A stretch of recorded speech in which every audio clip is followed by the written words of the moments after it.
Hi, this is जागृति and I hope कि आप सब अपनी लाइफ में बहुत अच्छा कर रहे होंगे और अपने अपने एग्ज़ाम्स के अच्छे से प्रिपरेशन कर रहे होंगे। Well, as SBI clerk mains exams are just 1 month away. Like it's predicted कि 10th ऑफ अप्रैल को मे बी इसका एग्ज़ाम हो, तो उस हिसाब से हमारे पास बस 1 महीना, लाइक 1 महीना भी नहीं, 25 डेज़ आर लेफ्ट। और वो ऐसे 20-25 दिन में सब ज़ोरों शोरों से अपनी तैयारी कर रहे होंगे। So all the best for that. मैं खुद कर रही हूँ। सो ज़्यादा कुछ नहीं, इस वीडियो में हम बस SBI क्लर्क मेंस के पहले कुछ पॉइंट्स हैं जो डूज़ एंड डोंट्स होते हैं उसके बारे में बात करेंगे।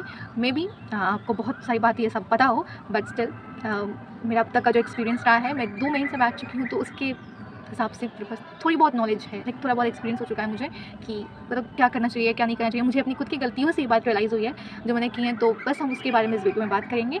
So let's get started. The first thing is, भाई प्लीज़ GA इग्नोर मत करो। GA मस्ट है। और ये 2 मेंस देने के बाद मुझे बहुत अच्छी वाली रियलाइजेशन हुई है कि GA is important. General awareness बहुत बहुत बहुत इंपॉर्टेंट है।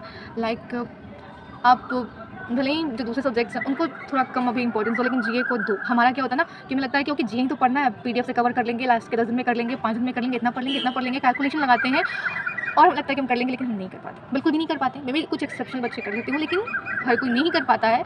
मुझसे भी नहीं होता, मैं भी ऐसे ही करती, लाइक मैंने इन दोनों में यही किया है कि मुझे लगता था कि कैलकुलेशन लगा देती, क्योंकि पहले ये सारे सब्जेक्ट्स कर लेते हैं, GA तो बाद में कर लेंगे, लास्ट के 10 दिन में कर लेंगे, लेकिन नहीं हो पाता। बिलीव मी, नहीं हो पाता। वो जो स्ट्रेस होता है वो बढ़ता रहता है एक एक दिन बीतने के साथ, और वो GA कवर नहीं हो पाता है, कुछ नहीं हो पाता है। तो GA को वेरी फर्स्ट डे से आप, अगर एक तो क्या कहा जाता है कि शुरू से ही GA को इंपॉर्टेंस देनी चाहिए। अब जब इस एग्ज़ाम की प्रिपरेशन शुरू कर रहे हो तो शुरू से ही पढ़ना चाहिए, प्री के साथ साथ उसको भी पढ़ना चाहिए। लेकिन अगर नहीं हो पा रहा है तो प्री जैसे ही खत्म हुआ, आपने प्री दिया, उसके जैसे ही हम मेंस की तैयारी करते हैं तो सबसे पहले GA को लेकर के जो भी स्ट्रैटेजी और प्लानिंग होती है वो करनी चाहिए कि GA हम कहाँ से पढ़ेंगे, किनको फॉलो करेंगे, कितना पढ़ेंगे, कितने दिन में कितना कवर करेंगे, ये सारी प्लानिंग करके उसको इंप्लीमेंट करना शुरू करना चाहिए। Because GA is important. So पहली थिंग, GA को फोकस करो, बाद में फिर उसके साथ साथ दूसरे सब्जेक्ट्स को करो। दूसरी थिंग ये कि जितनी हो सके उतनी प्रैक्टिस करो, इनॉर्मस नंबर के क्वेश्चंस प्रैक्टिस करो, जहाँ से हो PDF मिले।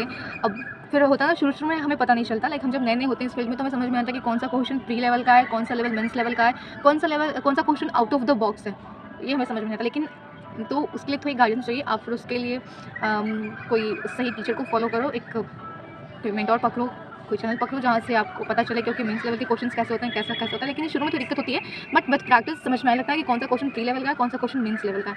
तो अभी मेंस है तो मेंस से फोकस करने के लिए सिर्फ मेंस लेवल के क्वेश्चंस लगाओ, प्री लेवल के क्वेश्चन लगाने की जरूरत नहीं है, उधर टाइम वेस्ट करने की जरूरत नहीं है। So don't waste your time. फालतू के क्वेश्चन जो एग्जाम रिलेटेड क्वेश्चन हैं उन पर फोकस करो। मेंस के लेवल क्वेश्चन निकालो, PDF से निकालो, मॉक्स से निकालो, बार बार प्रैक्टिस करो। भले ही बहुत ज़्यादा क्वेश्चन ना मिल रहा हो, लेकिन एक ही तरह के क्वेश्चन को प्रैक्टिस करो और जितनी हो सके उतनी प्रैक्टिस करो। शुरू में मे बी थोड़ा धीरे बने क्योंकि मेंस के क्वेश्चन है, ओके। फिर भी क्योंकि SBI क्लर्क मेंस है तो थोड़ी जल्दी करने की कोशिश करनी है। ये नहीं कि बहुत ही स्लो जा रहे हैं कि एक क्वेश्चन में ही 10-15 मिनट लग जा रहा है, नहीं, थोड़ा टाइम लगेगा। लाइक प्री में हमें विदिन सेकंड्स, लाइक 30 सेकंड में क्वेश्चन करना होता था, तो यहाँ पे हो सकता है कि आप 1 मिनट लो, 1.5 मिनट लो, लेकिन इससे ज़्यादा नहीं लगना चाहिए। अरिथमेटिक के क्वेश्चन के लिए मैं बोल रही हूँ, या जो भी रॉन्ग नंबर सीरीज तक के टाइप के क्वेश्चन हैं उसके लिए। और क्वेश्चन लाइक पजल बना रहे हैं तो 4 से 5 मिनट ले रहे हैं। अगर नॉर्मल लेवल की पजल है, SBI क्लर्क मेंस है भाई, तो 4 से 5 मिनट इनफ है, या 6 मिनट मैक्स टू मैक्स, इससे ज़्यादा क्रॉस नहीं होना चाहिए पजल्स के लिए, ओके। तो टाइम मैनेजमेंट करो, डू टाइम मैनेजमेंट, प्रैक्टिस करो। एक और चीज़ ये कि एक मेंटर फिक्स कर लो, एक टीचर फिक्स कर लो और उन्हीं को फॉलो करो। हम क्या होता है ना, बहुत भटकते रहते हैं, कभी इनको फॉलो कर लिया, कभी उनकी वीडियोस देख ली, कभी उनकी देख ली, तो ऐसे में दिमाग कंफ्यूज हो जाता है। मैं खुद ये करती थी, लेकिन फिर ये करना मैंने बंद किया। ये चीज़ समझी मैंने कि हमारा दिमाग ना ऐसे नहीं कैप्चर कर पाता। हम किसी एक चीज़ को फॉलो कर सकते हैं, उनको समझ सकते हैं, उनको देख सकते हैं, और वही सही भी होता है। तो किसी एक टीचर के लिए स्टिक रहो, आप सबको देख लो जिनका आपको समझ में आए। मैं किसी को प्रेफर यहाँ पे नहीं कर रही, किसी को वो नहीं बोल रही, आप अपने अकॉर्डिंग देखो, आपको किनका समझ में आता है आप उनको फॉलो करो, डेली बेसिस पे फॉलो करो। वो जो पढ़ा रहे हैं उनको फॉलो करो, जो कंटेंट ला रहे हैं उनको फॉलो करो, सॉल्व करो। तो हर सब्जेक्ट के एक टीचर्स को पकड़ लो और उनसे स्टिक रहो, वो जो बता रहे हैं वो करो। अपने आप चीज़ें बेटर होती जाएंगी और आपकी परफॉर्मेंस बढ़ती जाएगी, ओके। और मॉक्स दो और एनालाइज़ करो। अब प्री तो है नहीं, मेंस है, तो मॉक्स ही नहीं कि में 2 दिन मॉक्स दे रहे हैं या फिर हर दिन मॉक्स देना ज़रूरी है, नहीं ऐसा। आप वीक में 2 ही मॉक्स दो, भी 3 मॉक्स दो ज़्यादा से ज़्यादा। मेंस को ना आप एनालाइज़ करो, ओके। एनालाइज़ करना बहुत ज़रूरी है। जो क्वेश्चंस टाइमर के साथ नहीं बन पाते ना, उनको बिना टाइमर के बनाने की कोशिश करो, पर सॉल्व करो। DIs पे ध्यान दो, ओके। क्लर्क मेंस लेवल की DI है, थोड़ी अपर लेवल होती है, पर इतनी भी नहीं कि ना बने, तो उसको डिकोड करने की कोशिश करो। अपने आप बनने लगेंगी, मुझसे भी नहीं बनती थी, लेकिन फिर धीरे धीरे टाइम बनने लगी। कुछ होती हैं जो समझ में नहीं आती हैं, आउट ऑफ द बॉक्स होती हैं, तो ज़रूरी नहीं है ऐसा भी यहाँ पे कि आप हर क्वेश्चन अटेम्प्ट करना। कुछ क्वेश्चन आपको स्किप भी करने होंगे, तो आप उसको स्किप करने के लिए छोड़ो, लेकिन पहले आपको, क्योंकि अभी हम लोग घर पे ट्राई करते हैं ना, प्रैक्टिस करते हैं, तो घर पे तो बनाना ही है, घर पे तो प्रैक्टिस करने की कोशिश करनी ही है। ये कोशिश करनी है कि वो बन जाए। छोड़ने वाला ऑप्शन क्वेश्चन एग्जाम में होना चाहिए, घर पर नहीं। घर पे प्रैक्टिस करनी है तो हर क्वेश्चन को बनाने की कोशिश करनी है और जो नहीं बन रहा उसको सीखने की कोशिश करनी है। ओके, नाउ रीजनिंग या क्वांट्स, इन दोनों में से किसी एक को लाइटली, इनफैक्ट किसी भी सब्जेक्ट को लाइटली लेना ही नहीं चाहिए। हर सब्जेक्ट अपनी अलग अलग इंपॉर्टेंस लेके चलता है, तो आपकी तैयारी इतनी तो होनी ही चाहिए कि आप एक डिसेंट नंबर वहाँ से स्कोर कर सको। अब ये नहीं कि बहुत ख़राब करके चले आए एक सेक्शन, तो ऐसा नहीं होता है, वो फिर आपको बहुत गंदा इम्पैक्ट डालेगा। तो English, reasoning, quants and GS सब इंपॉर्टेंट है, सबको इक्वली फॉलो करो। पर रीजनिंग और क्वांट स्कोरिंग हो इसलिए होता है क्योंकि यहाँ पे गलत होने के चांसेस नहीं होते हैं। अगर आपकी प्रैक्टिस अच्छी है ना तो आप वो क्वेश्चन सही करोगे तो आपका आंसर भी सही आएगा।